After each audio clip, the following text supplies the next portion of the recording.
He preached holiness every single Sunday. 3 days, that's all it took. 72 hours on a mission trip. For him to do something she would spend years trying to understand. She didn't scream, she didn't fight, and for a long time, she thought that meant it wasn't real.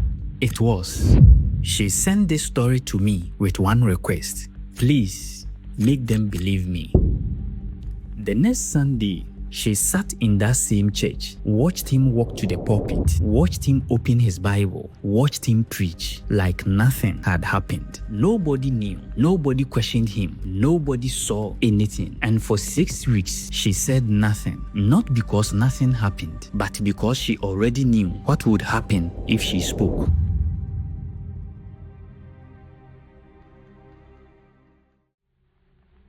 To understand what happened on that trip, you first need to understand who she was before it.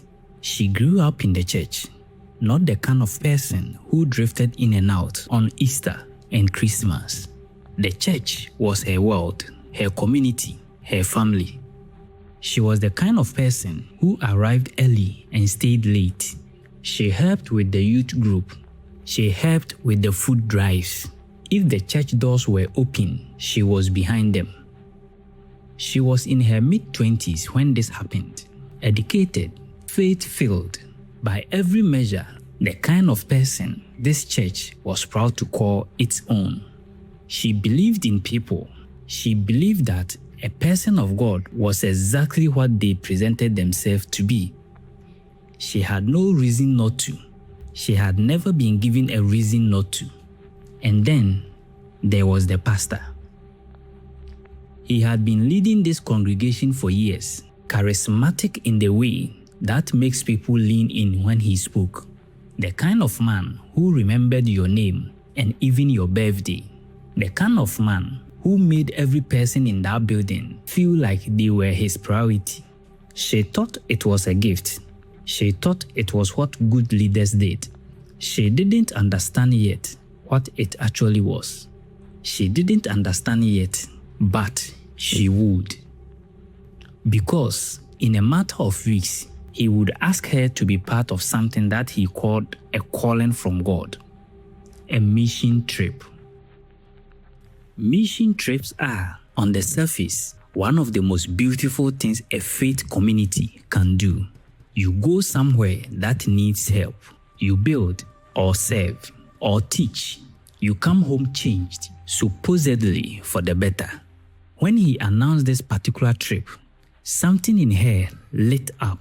It felt like the right moment in her life. She was at a crossroad spiritually, questioning things, looking for something deeper, and here was this opportunity that felt like an answer. She signed up, she fundraised, she told her family, she packed her bags with hope. What she didn't notice, what none of them noticed, was the deliberate way the group had been assembled. The group was small, unusually small. Most of them were young, most of them were women, and most of them were going through some kind of personal difficulty. They were all, in some way, looking for something. They were all, in some way, a little bit lost. She didn't notice it then. She notices it now. And the difference between those two moments, that's where the weight of this story lives. The pastor called her 2 days before they left. He said God had spoken to him that the trip was going to be transformative, that he felt specifically that God wanted him to pour into her spiritually on this trip, that she was going to come back a different person. She cried on the phone. She actually cried because she believed him. She believed him. On the morning the group departed, she was the first one at the meeting point, full of hope, ready to serve, ready to be transformed. She had no idea how correct he was. She would come back a different person, just not in any way she had prayed for. Before we follow her onto that trip, I want to tell you about another woman.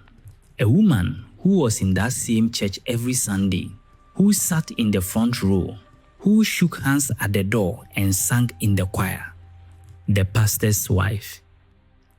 She has not spoken publicly about what happened, but through people who knew her, former church members who loved her, friends who watched her from the inside, a picture has emerged.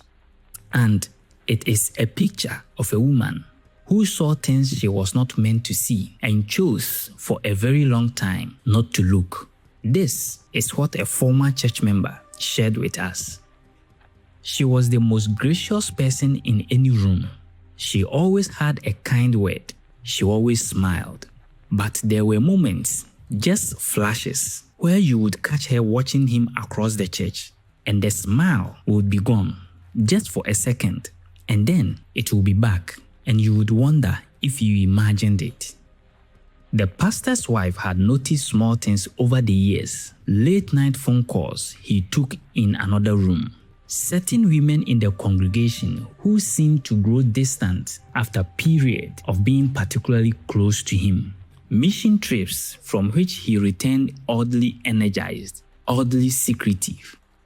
She had learned not to ask questions, that in this marriage, that in this life, not asking questions was how you kept the peace. I didn't understand what she meant at the time.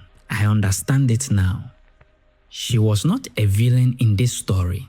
She was another person this man had shaped to protect him. Another person whose silence he had cultivated, not through force, but through years of quiet control disguised as devotion. When the truth eventually came out, and it did come out, she was the one who sat alone in that front pew on the Sunday the pastor did not show up to preach. She did not cry, she just sat there and stared at the pulpit. And people who were there see it was one of the most devastating things they had ever watched. Now, back to the trip. Day 1 felt like an answer to a prayer. They arrived and immediately got to work. There was something pure about it, being somewhere new, doing something that mattered. Everyone was energized. The pastor, especially, he was alive in a way she hadn't seen before. Nothing about that first day felt wrong. That was the last normal moment she remembers. It started at the end of the first night, after dinner, after the work, when everything had gone quiet. He told her he wanted to pray with her, privately, just the two of them. There was nothing unusual about that. He was a pastor. That's what pastors did. She didn't hesitate. She actually felt honored, like he had seen something in her worth pouring into. So she said yes. The prayer started the way you would expect. Familiar words, familiar tone, safe, and then something shifted. His hands were on her shoulders at first. That felt normal, but then they moved. Not abruptly, not in a way that immediately made sense as wrong, just enough to make her unsure. The words changed too. He wasn't just praying anymore. He was saying things about her body, about surrender, about being open spiritually. She didn't understand what was happening, not fully, not yet. Then she said to herself, maybe I'm the one misunderstanding this. Maybe this is something deeper, something spiritual that I don't understand yet. This is where the conflict begins, because two things were happening at the same time. One part of her knew something was wrong. The other part was trying to reconcile that feeling with who he was. He was a man of God. That kept repeating in her mind over and over. A man of God wouldn't do something wrong. So if something feels wrong, then maybe she was wrong. That thought is where the control takes root. He kept speaking, kept praying, kept framing everything as something God was doing in that moment. And every time she hesitated, he had an answer. Over the next 2 days, it didn't stop. It evolved. It wasn't just that first night. He kept finding ways to be alone with her, always under the same reason: prayer, guidance, spiritual growth. And each time, the line moved a little further, never all at once, always gradually. He had a scripture for everything. Every time she pulled back, every time she felt uncomfortable, he would quote something about obedience, about trust, about submission to spiritual authority. And slowly, her resistance stopped feeling like protection and started feeling like disobedience. She began to feel like if she said no, she wasn't just rejecting him, she was rejecting God. This is the part that is hardest for her to explain, because from the outside, it doesn't look like force, but from the inside, there was no freedom. I want to be clear about something. She did not consent. She was afraid. She was confused. She was in a place she didn't know, with someone who had authority over her in every way that mattered. She did not scream. She did not fight. And for a long time, she thought that meant it wasn't real. It was. What makes this even harder to understand is that everything else continued as normal. During the day, the group worked together. They laughed. They prayed. They worshiped. He was the same person in front of everyone, warm, kind, present. If anything, more attentive than usual. No one saw anything. No one questioned anything. She kept thinking and asking, how is this happening? How is no one seeing this? Because nothing about it looked the way people expect harm to look.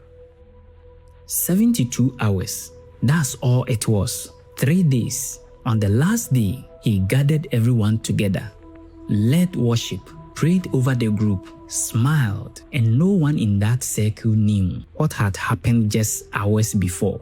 She sat there with her head down. She couldn't look at him. She couldn't look at anyone. On their way back home, she watched the city disappear behind them, and she had this thought that wouldn't leave her. Nobody knows. Nobody in that group, nobody back home, nobody in that church, only herself, him, and God. And for a long time, that was the loneliest thought she had ever had.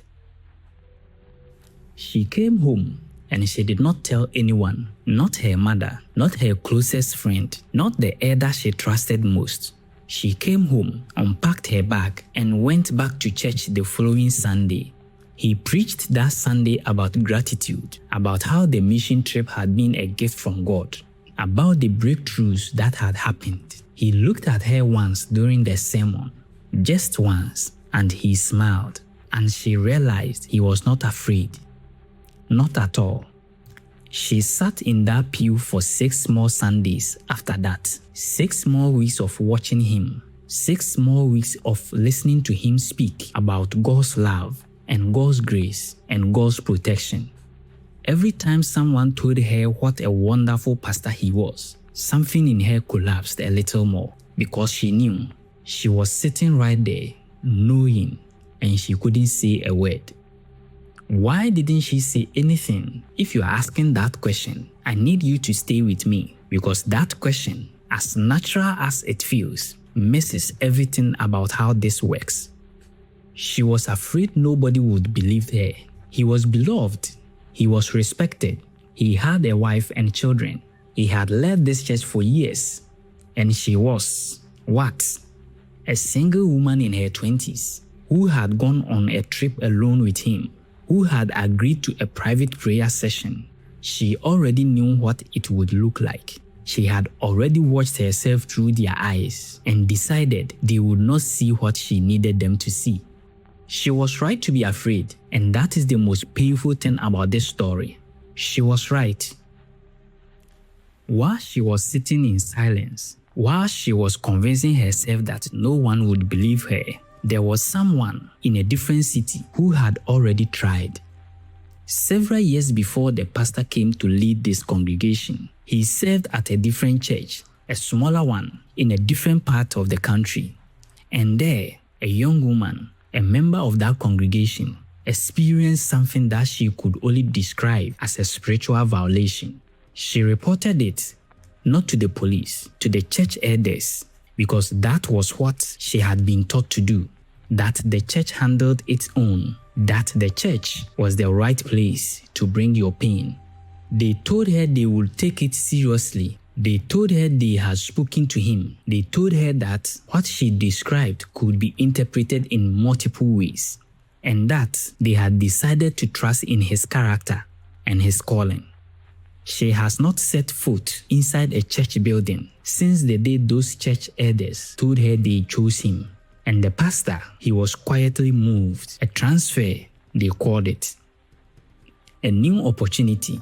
He arrived at his next church with letters of recommendation, with a reputation intact, with zero record of what had been brought before those elders. He arrived with a clean slate. He arrived, eventually, at the church where this young woman was waiting, hopeful, faithful, ready for her mission trip.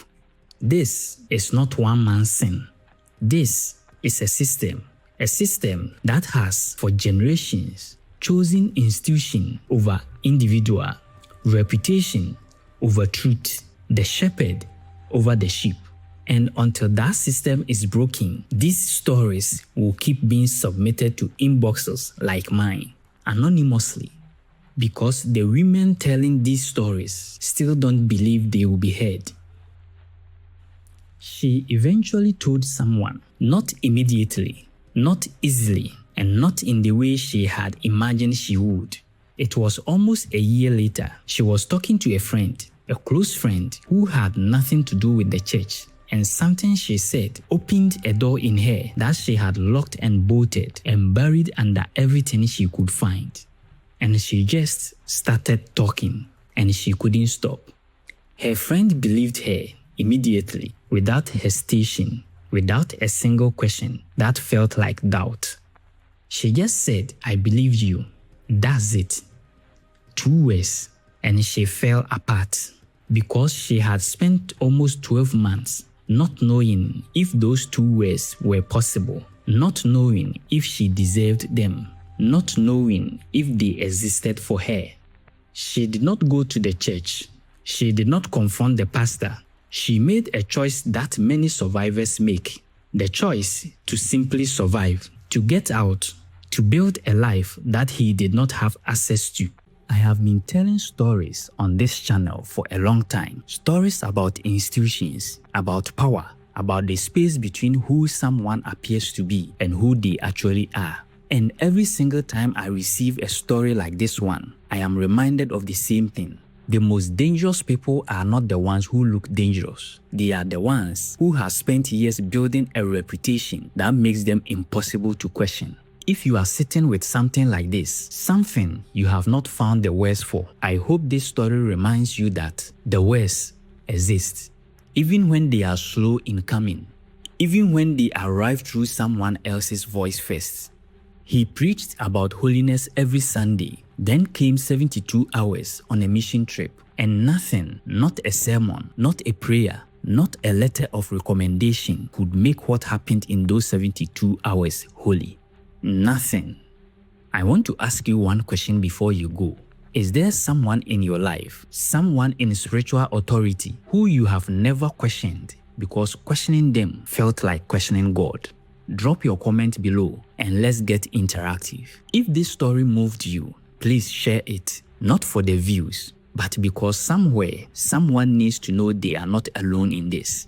Subscribe if you are new here, and I will see you in the next one.